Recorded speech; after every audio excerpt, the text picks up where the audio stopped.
From plan your work and work your plan, to plan your test and test your plans, this is the paradigm shift we want to bring into the social sector with the Lean Startup method.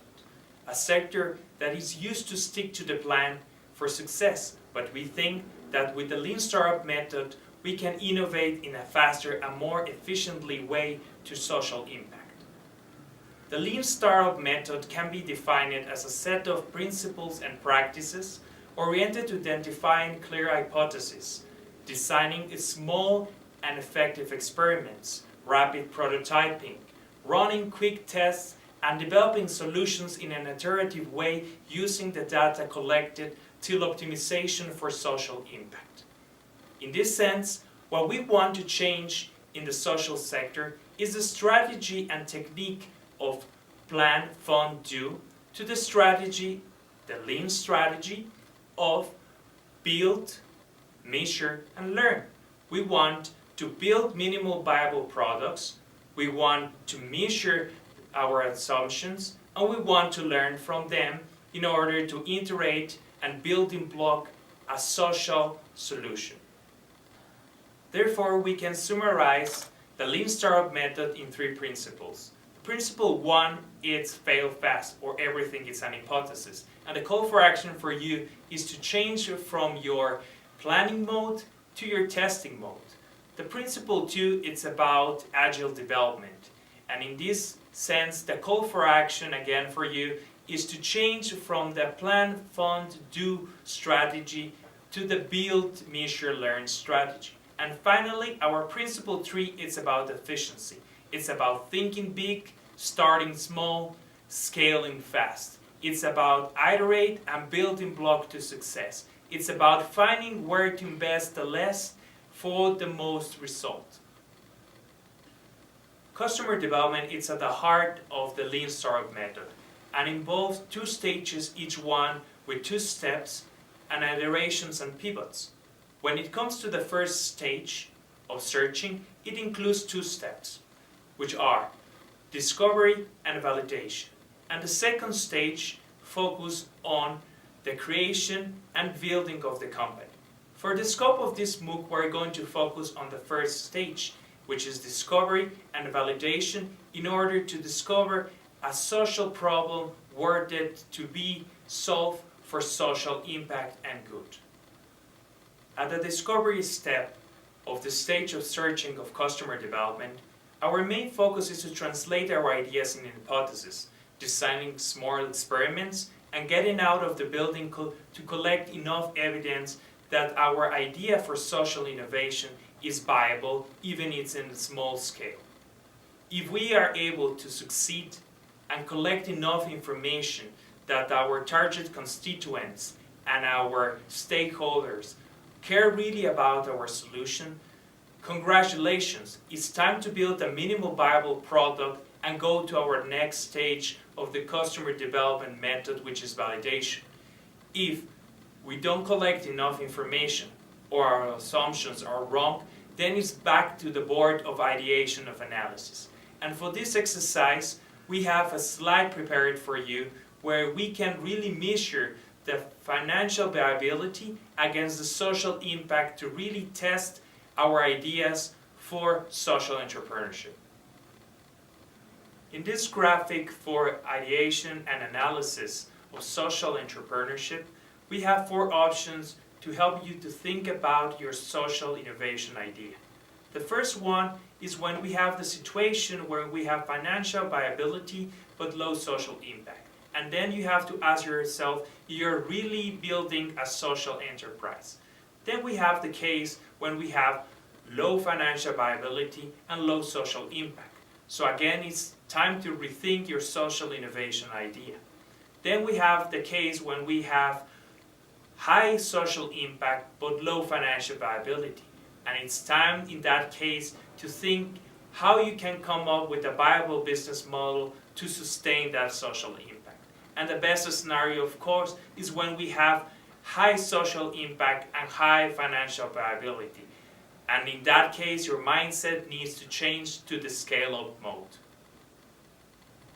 At the validation or invalidation step, in the stage of search, of customer development, our main focus is to test our hypothesis and minimal viable product in a larger scale. And in order to do this, we need to avoid cognitive biases by declaring in advance our expected metric outcomes. And the idea here is to really test if our solution is able to deliver and get the job done as expected by our target constituents and stakeholders. If after running our experiments we have collected enough evidence that we're getting the job done right, then it's time to scale up and think in a way of creating a $1 billion project to foster societal change. But if we get some of the ugly ifs situations, we have two potential options. To really revise if we're conducting the right experiments, and then extend our experimentation period to collect enough information to really validate our assumptions, or we're going into the right direction and we have learned from this failure and we're going to pivot and change of direction to come up with a better idea. If your MVP for social innovation is ready to scale up, here are the 5 R's for scalable social innovations. The first one is readiness. Is your solution ready to be spread? The second one is receptivity. Are your target constituents ready to receive your social innovation? Third one, it's about resources. Do you have enough resources to sustain your impact? Fourth one is risk. Have you measured the risk when it comes to implement your solution in order to get the impact and the implementation right? And finally, we have social impact and return of investment. Are we really guaranteeing that we're going to create significant social impact for the effort and resources invested? We have been talking about the experimentation since it's the main driver of the Lean Startup method. So this means that we need to be able to measure that actually our assumptions are right. And in order to do this, we need to keep in mind what is a lean metric. And a lean metric has to be a KPI that is comparable, understandable, that has a radio rate, and help us to show a change in the behavior. So we can really prove that we are creating social impact with our social innovation. So let's recap what we have learned so far. That the old-fashioned way used to be to think in a social program, campaign, product or service, put a lot of resources into it, take a lot of time to building it, and then cross our fingers hoping to succeed. And now with the Lean Startup method, what we're proposing is a new way. A way which is built on having this idea for social impact, for social change. And to start building block by creating a minimal viable product, getting into the hands of our target constituents as soon as possible, testing, collecting their feedback, and iterate and building block to our success. In this way, I think, and the Lean Startup method thinks that we are developing a way to have increased chances of succeed. One important remark to keep in mind regarding the Lean Startup method and social business modeling is that in social sector, most of the business models are what we call multisided market, which means that the stakeholders of value are not really the recipients of the social value that we're creating. In this sense, what is going to be very important to keep in mind is like we're going to need to develop hypotheses, experiments, tests, and collect feedback in order to guarantee that all our assumptions are the right ones for all the members in the social innovation ecosystem that we're trying to develop. Also, what is very important to keep in mind is that Lean Startup method does not just apply for testing things for our minimal viable product, aka our value proposition, or for the customer segments, our target constituents. It also applies to testing our assumptions regarding what, for example, could be the right delivery method as one of the business model canvas building blocks, and we should try to apply this lean thinking to each of the 9 building blocks of the business model to guarantee that all our assumptions about the right cost structure, the right revenue streams, the right set of key activities and resources, the right partnerships, and customer channels, as well as ways of relating to them as our customer relationship strategies, are in the right direction.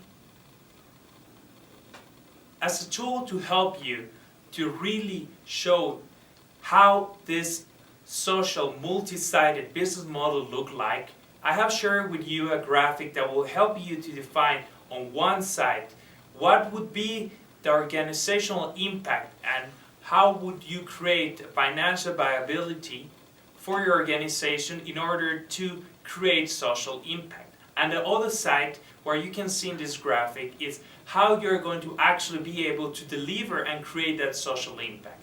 So again, remember, we're talking about a multi-sided business model, which implies that who are creating the value are not the recipients of value, and we need to build the right business model, the right delivery methods and the right value creation methods in order to create our social innovation and deliver it in a way that creates social impact for communities.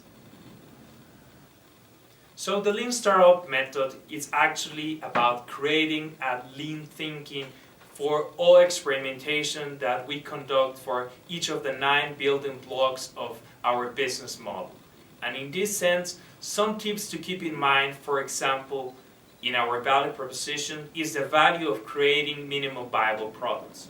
Or when it comes to customer segments, who are our innovators and early adopters?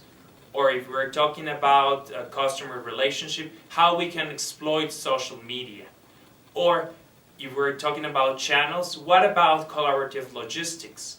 When it comes to revenues, can we use different challenges, context, crowdfunding, fellowships in order to collect resources, financial resources, to be able to develop our social innovation?